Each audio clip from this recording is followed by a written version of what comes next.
In this episode, we're going to review the FIFINE SC1 audio interface.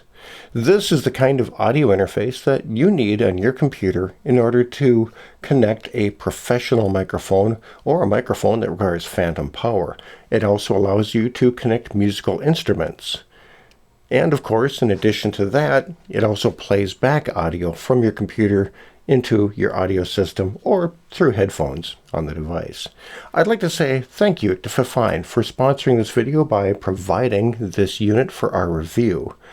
When I do product reviews, I make no promises to the companies as to what I'll be saying or what the review will be. So we'll take a look at this device and I'll give you my opinion as to where it fits and where it doesn't.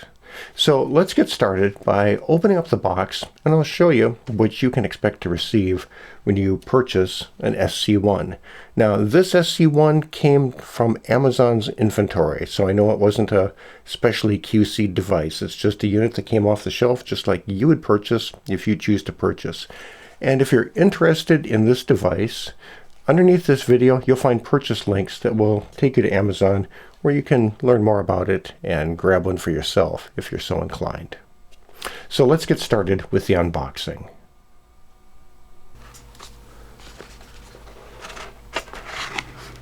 As we open the package, the first thing that we are greeted with is the instruction manual. FIFINE did a great job with this operator's guide. It's very complete and well written, and that's a bit of a rarity of products at this price point.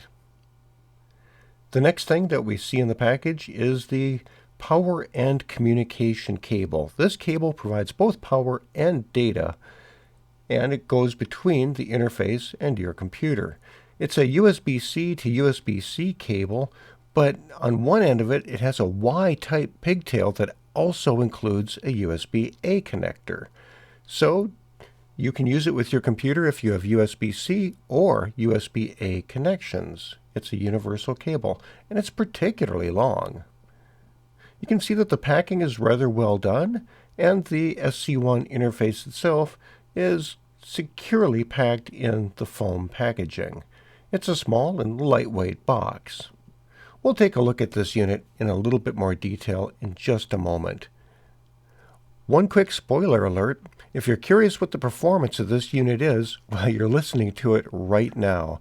This voiceover is being recorded using a Neumann U87 microphone and the SC1 interface. On the top panel, you'll find three knobs. Starting in the far left, the first knob is the input gain control for the microphone. The next knob over in the middle is the input gain control for your instrument. Both of these knobs have an LED ring around them that indicate the recording level. The ring turns green when signal is detected, and that ring will turn orange and then red when the signal level gets high enough that it could possibly overload the device. In that case, you should turn down those gain controls till they appear green. The final knob on the right-hand side is your output level control, which controls how much drive is sent out of this device into your attached audio system. The front panel of the SC1 accepts inputs and your headphone output. Starting on the far left side of the panel, we have a microphone connector which will accept either quarter-inch plug type connections or a professional XLR 3-pin style connection. Moving just to the right of that is the phantom power switch, which is an illuminated push-button switch with good tactile feedback. When that switch is depressed and illuminated, the unit applies 48 volts phantom power to the microphone connector. This is used to power condenser microphones and some external devices that operate on phantom power. Just to the right of that is the instrument switch, which enables instrument mode and turns on the instrument input jack. When the switch is disabled, it is assumed that you are only going to be using a microphone input, and the microphone signals are passed to your computers and recorded on both left and right channels. When instrument mode switch is depressed, then the microphone is directed to left channel in your recording, and the instrument input is directed to the right channel in the recording. Next to that is the input connector, a 1/4-inch plug style connection that is used to take in an instrument signal or a line level signal. To the right of that is a 1/4-inch phone type connection, which is your headphone output. So plug your headphones into that connector. Then just moving to the right of that is a potentiometer control that adjusts your headphone output level. And with my headphones, this unit had plenty of drive to provide a loud and clear signal into the headphones. The rightmost button on the panel is labeled Direct Monitor. When this button is depressed, you can hear in the headphones the direct signal coming into the microphone or instrument jacks. And so that way you hear those signals with no time delay being imposed by that signal having to pass out of the device through the computer and back again. Underneath that button is a small LED that indicates that the unit is powered up and operational. On the rear panel of the SC1, you'll see that there are a pair of 1/4-inch output connectors, which are the audio outputs. These are unbalanced audio outputs. Just to the right of that, there is a Kensington lock connection, where, if you felt necessary, you could attach a Kensington lock and secure this device to your desk. Just underneath that, we have the USB-C connector, which is used to provide power and data to this device.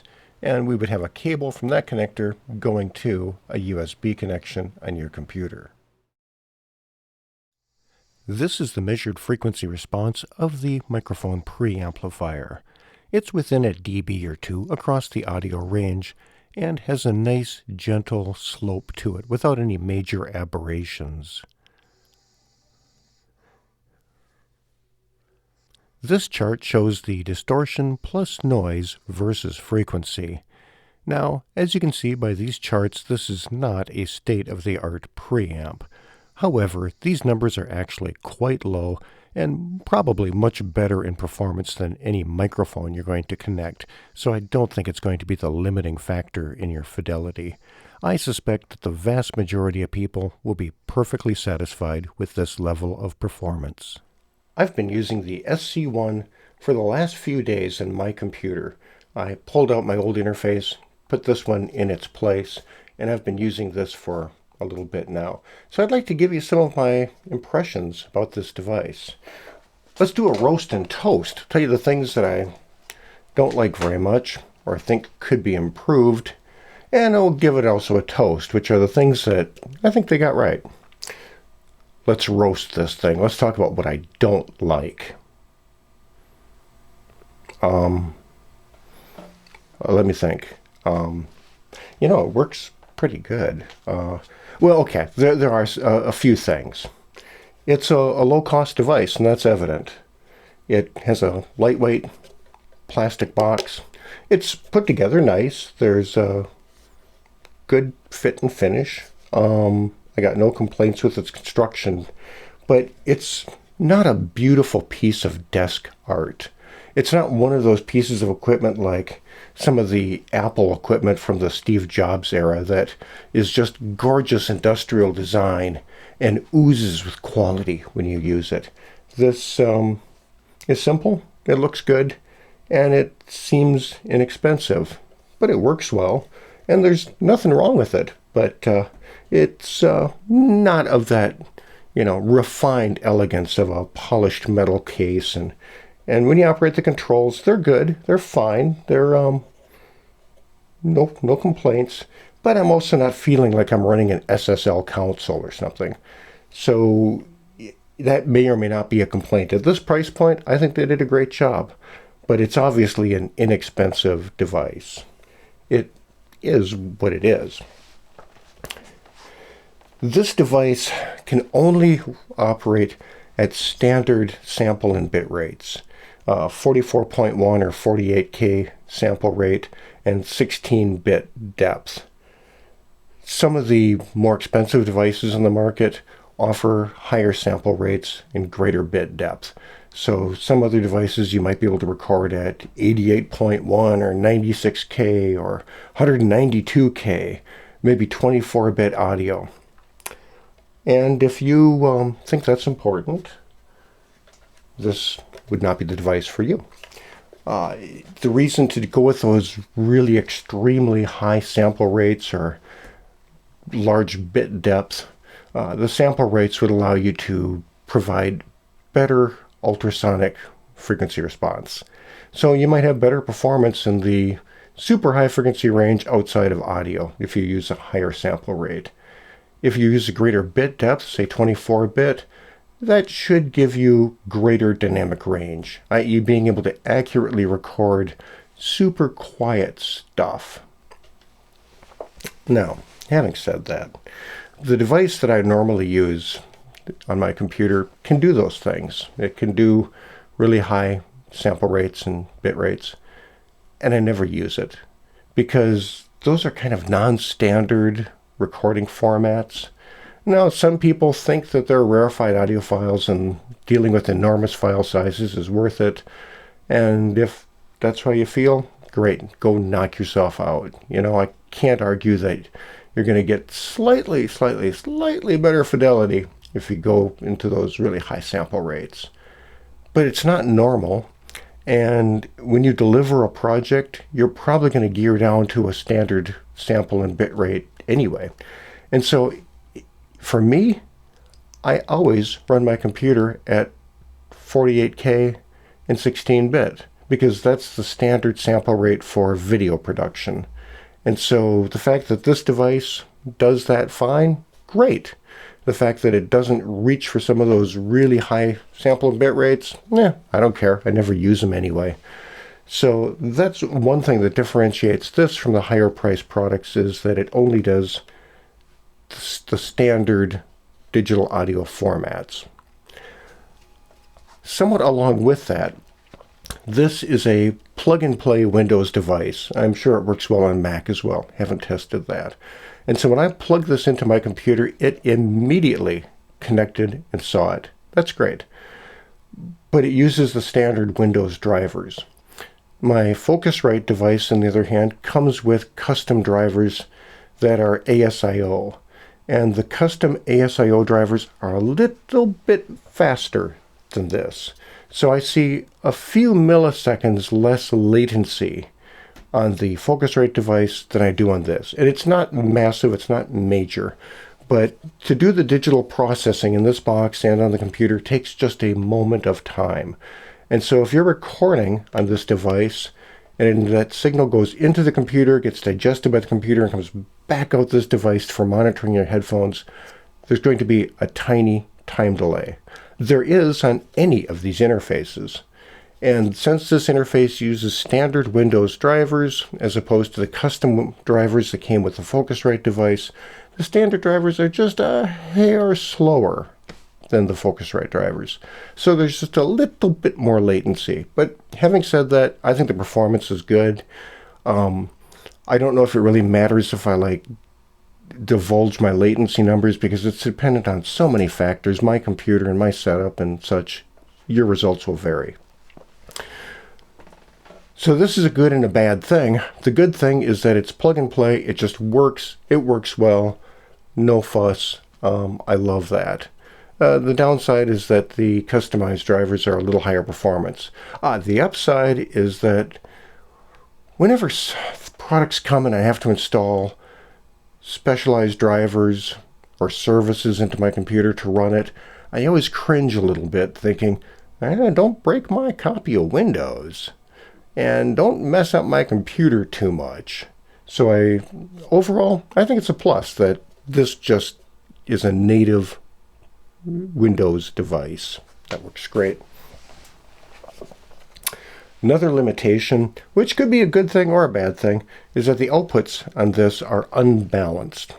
Now, if you're going into consumer hi-fi gear, like most people are, that's probably a good thing because you're going into an unbalanced input, unbalanced output, unbalanced input. Everything is just hunky-dory. That's how it should be. The Focusrite device uses balanced outputs, and that's actually caused me some issues going into unbalanced consumer hi-fi stuff. But if you're going into professional level gear, like a professional mixing board, for example, that takes balanced inputs, you can run balanced signals over longer lines without any signal interference. And so that's a plus and a minus. If you're in the pro sound world, it's a plus because balanced connections are good. If you're not in the pro sound world, well, that's kind of a minus having a balanced connection, and you prefer to have unbalanced. So these are unbalanced outputs. And because they're unbalanced, they are a little bit lower in output level than on the Focusrite device. Not a lot, just a little bit. So that means on my preamp over here for my little sound system, I have to have the volume turned up one or two little clicks, just a little teeny bit to make this device come play as loudly as the Focusrite. But I don't really consider that a big issue one way or the other. It's fine. And lastly, the preamplifier gain on this unit is not extreme. It's about 50 dB. And I have had no problem with it, with this Neumann microphone, with my other condenser mics. They work just fine. I've used dynamic microphones, such as a Shure 5857, an Audix OM2, AKG D5. They all sound fine. And there's enough gain. Not an excessive amount of gain, but there's enough gain. I find that I have the microphone gain control turned up pretty darned high in order to have enough gain to do a good recording at a normal, calm, speaking voice away from the microphone. If I was recording an instrument, I'd have plenty of gain. But just for quiet talking, I'm using about what I got here. Not quite, almost. And it works fine. No problem at all. So with most microphones, particularly condenser microphones, which have a little bit more output typically, works great. No issue. But there are some microphones, a few microphones, that have particularly low output. Something like an Audix OM7 or the Shure SM7 series. And so if you're using one of those specific microphones that you know requires a lot of preamp gain, this might not be the device that is the best choice for that microphone. Now, of course, you'll still pick up the microphone and you can probably adjust the gain in post-production, but I would want a preamp that's got a little more gain to it than this one offers. But for most applications, it's just fine. So I think those are my criticisms. Overall, it really works pretty well. So let's do a toast and talk about the parts that I like a lot. So the first obvious thing that I like a lot is that this packs a lot of value. For the price point that the SC1 sells at, it works great. It's a fraction of the price of some of the competitors. It's a lot less money than my interface that I normally use on the computer, and I'm actually perfectly satisfied with it. It sounds good. I've had no glitches whatsoever or hiccups. With Windows, I just plug in and it instantly was recognized and started working. So what's not to like? It's great performance for a really low price. I like the LED indicators around the controls. They actually work pretty well, and it's a similar setup to what Focusrite does. Real meters would probably be better, but they do give you functional output that works well. And I like the fact that I don't need to have an external power supply. One cable between this and the computer provides both data and power. That's convenient. I like the thoughtful design and operation. For example, the button here for instrument, which when you are not in instrument mode, puts the microphone input onto both left and right channels, which is a lot more convenient than many other devices that will always just put the microphone on left channel. And then if you're only using that input for your production, you have to go fuss with it in post-production to do the editing to get a proper mono signal. This just takes care of it for you. And so there's some just thoughtful little bits in the design that make this an easy device to use. And it's one of those things where it doesn't astonish the user. A characteristic of good design is the design that causes the least astonishment to the user. And I think that FIFINE did that with this device. So I think it represents great value. I think it works well. And if you're looking for an audio interface that accepts one microphone, definitely a contender in my book, unless you just want to spend extra money for a prettier package, or if you need more features that this doesn't offer, such as more than one microphone input. But for an inexpensive audio interface that works well, so far, my experience with the SC1 is that it's a winner. It's a good product. It works great. If you're interested in grabbing one of these, I'll put a link down below, which will take you to Amazon so you can check it out.